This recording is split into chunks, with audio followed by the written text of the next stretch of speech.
गोपालपुर नाम का एक गांव था, जहां अर्जुन अपनी बीवी चंदा और बच्चे के साथ रहा करता था। वो गांव-गांव में अपने सिर पर टोकरियां बेचने का काम किया करता था। उसी गांव में अर्जुन का भाई विक्रम भी रहा करता था, जो गांव में छतरी बेचने का काम किया करता था। अर्जुन का काम ठीक ठाक नहीं चल रहा था, जिसकी वजह से उसे आर्थिक मुश्किलें हो रही थीं। अजी सुनिए ना, राशन पूरी तरीके से खत्म हो चुका है। खाने के लिए 2 वक्त की रोटी भी नहीं है। कब तक ऐसा चलता रहेगा? मैं पूरी कोशिश कर रहा हूँ, लेकिन आज सबको प्लास्टिक की बनी हुई टोकरियाँ चाहिए। कोई मेरी टोकरी खरीदने के लिए तैयार ही नहीं है। आप अपने भैया से मदद क्यों नहीं मांगते हैं? पापा के जाने के बाद सारी जमीन और खेत उन्होंने ही ले ली और आज उनका बड़ा छतरी का कारोबार है। हाँ, तुम ठीक कहती हो। मैं जाकर भैया से मदद मांगता हूँ। अर्जुन विक्रम से मदद मांगने के लिए उसके घर जाता है।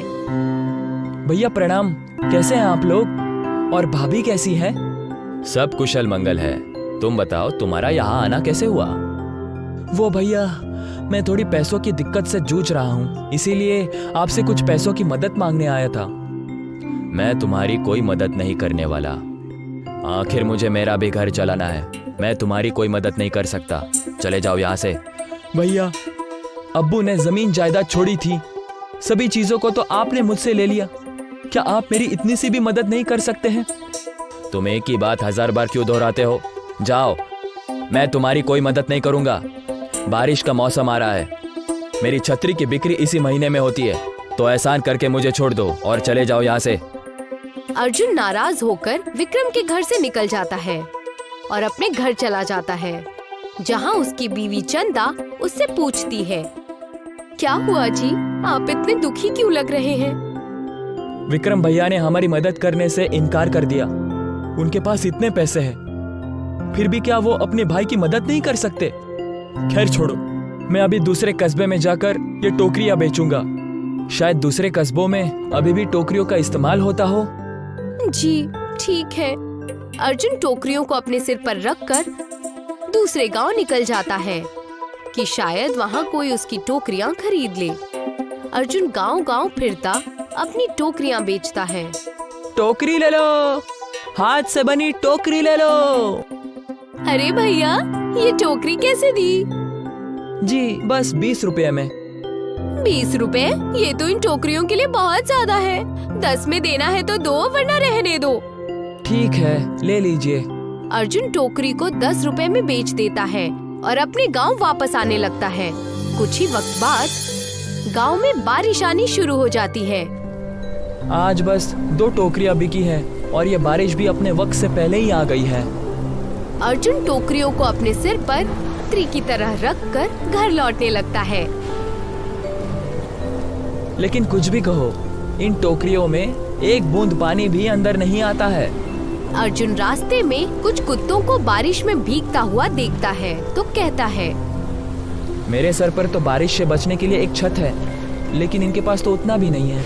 मैं जाकर इन लोगों के लिए बारिश से बचने के लिए कुछ बनाता हूँ।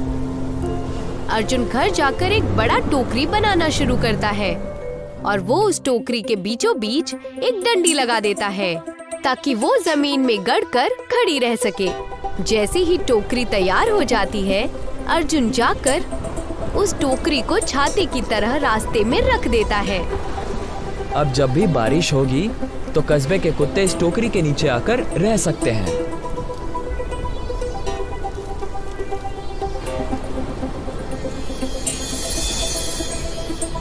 अगली सुबह गांव में तेज बारिश आती है और कुत्ते टोकरी के नीचे बैठ जाते हैं। उसी बीच वहां से एक फल बेचने वाला अपना ठेला लेकर गुजर रहा था। तभी एक तेज हवा चली और उसकी छतरी को उड़ा ले गई। तो उसने सोचा, मैंने इतनी महंगी छतरी खरीदी थी अपने ठेले के लिए, लेकिन वो हवा के चलते ही हवा हो गई। और यहाँ देखो, कुत्ते इस आराम से टोकरी जैसे इस छत के नीचे बैठे हुए हैं और तो और इस टोकरी को हवा हिला भी नहीं पा रही।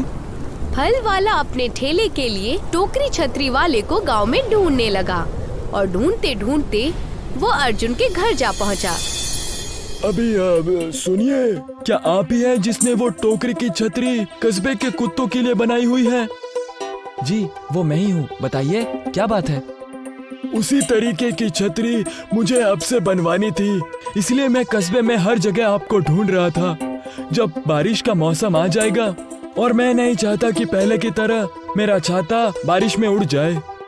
जी अगर ऐसा है तो मैं आपके लिए यह टोकरी छतरी जरूर बनाऊंगा, आप बेफिक्र रहिए।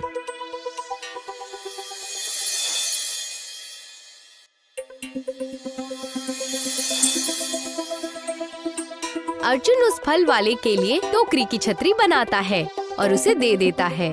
अब अर्जुन की बीवी उससे कहती है, ए जी सुनिए ना, जैसा इस गांव के हर ठेले वाले आपसे छाता बनवा रहे हैं, क्यों ना आप लोगों के लिए भी वैसा ही छाता बना दे। बात तो तुमने ठीक की है बानू।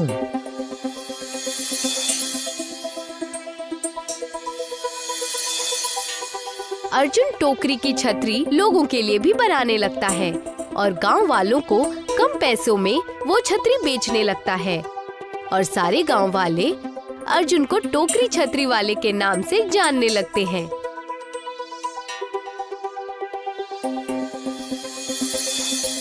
चंदा, अब सब बातें ठीक से समझ में आ रही है। क्या जी?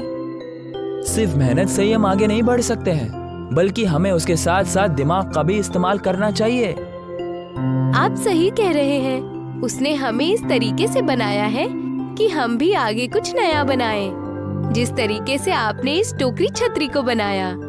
और दूसरी ओर विक्रम अपने दफ्तर में बैठा होता है और अपने कामगार जिग्गू को आवाज लगाता है। अरे जग्गू, कहाँ हो तुम? जल्दी यहाँ आओ।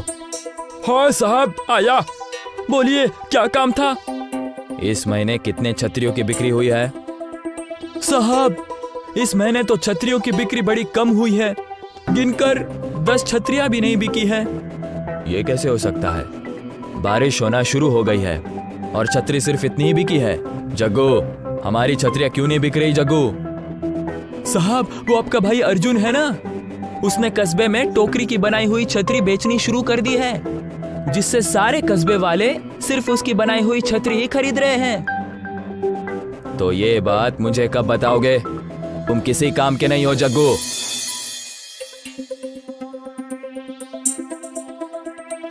विक्रम अर्जुन के घर जाता है और उससे पूछने लगता है कि वो ये सब क्या कर रहा है। भैया आप, कई दिनों बाद आप मेरे घर आए हैं, बैठिए ना। मैं बैठने नहीं आया हूँ, मैं बस तुम्हें इतना कहने आया हूँ कि जब से तुमने ये टोकरी की बनाई हुई छतरी बेचनी शुरू की है, मेरा धंधा मंदा चल रहा है। इसीलिए एक बड़े भाई होने के नाते तुम्हें इस धंधे को बंद करने के लिए कह रहा हूँ। आपको आज याद आया कि मैं तुम्हारा एक छोटा भाई हूँ। जब मेरे पास खाने के लिए पैसे नहीं थे और मैं आपसे मदद मांगने आया था, तब तो आपको याद नहीं आया कि मैं आपका छोटा भाई हूँ। मैं तो बस आपसे इस वक्त शुक्रिया कहना चाहता हूँ कि अगर आपने मुझे उस दिन मदद की होती तो शायद आज मुझे पता नहीं चलता कि मैं कुछ नया कर सकता हूँ। मैं तो तुझे मोहब्बत से समझा रहा था, आगे अब जो होगा वो मुझे भी नहीं पता।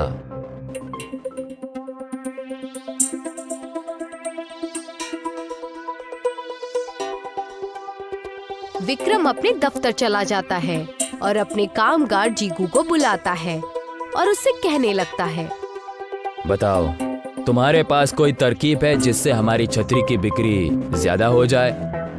इस वक्त से तो उससे सीधे तरीके से जीतना मुमकिन ही नहीं है। सारे कस्बे वालों को उसकी बनाई हुई छतरी ही पसंद आ रही है। ठीक कह रहे हो, मुझे भी ऐसा ही लगा था। अगर हम किसी को नीचे नहीं कर सकते हैं तो हमें उनका नाम खराब कर देना चाहिए, वो अपने आप ही नीचे आ जाता है। ध्यान से सुनो मेरी बात, मैं जैसा कहता हूँ वैसे करना।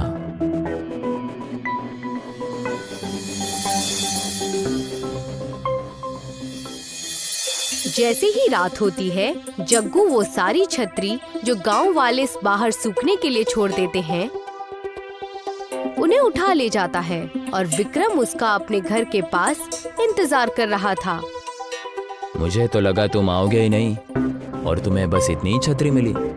हाँ साहब, मुझे जितनी मिली उतना उठाकर मैं ले आया, मगर हम इन सब का करेंगे क्या? तुम बस मेरे साथ चलो। विक्रम और जिग्गू दोनों ही अर्जुन के दुकान पर पहुंचते हैं और विक्रम सारी जमा की हुई छतरी को उसकी दुकान के पास रख देता है। समझा, अच्छे से समझ गया साहब। अभी हम इसकी दुकान में आग लगाने वाले हैं ना? बिल्कुल ठीक मेरे कामगार। हमने कस्बे वाले के छतरियों को यहाँ पर लाकर रख दिया है और हम इसकी दुकान को जला देंगे। और बारिश का महीना है, जब तक ये नई छतरी बनाएगा तब तक तो बहुत वक्त बीत जाएगा और लोग मुझसे छतरी खरीदना शुरू कर देंगे। अब इस अर्जुन का नाम भी खराब हो जाएगा कि इसकी छतरी लेने से हमारी छतरी का कुछ न कुछ होने लगता है। वाह मालिक वाह, क्या तरकीब लगाई है। दोनों ही ये तरकीब सुनकर बेहद खुश होते हैं। उसी वक्त कुछ कुत्ते आकर उन पर जोर जोर से भौंकना शुरू कर देते हैं। उनकी आवाज सुनकर अर्जुन आ जाता है।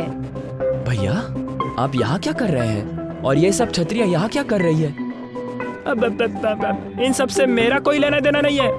ये सब तुम्हारे भैया ने मुझसे करने के लिए कहा था।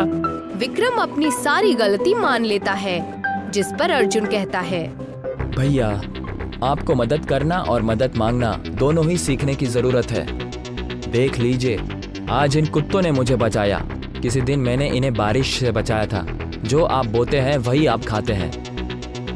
मुझे माफ कर दो अर्जुन, मुझसे बहुत बड़ी गलती हो गई। मुझे बस अपनी छतरी की बिक्री बढ़ानी थी। कोई बात नहीं भैया, मैं आपको भी इन टोकरियों की छतरी बनाकर दूंगा। आप उन्हें अपने दुकान पर बेच सकते हैं। ये सुनकर विक्रम की आंखों में आंसू आ जाते हैं।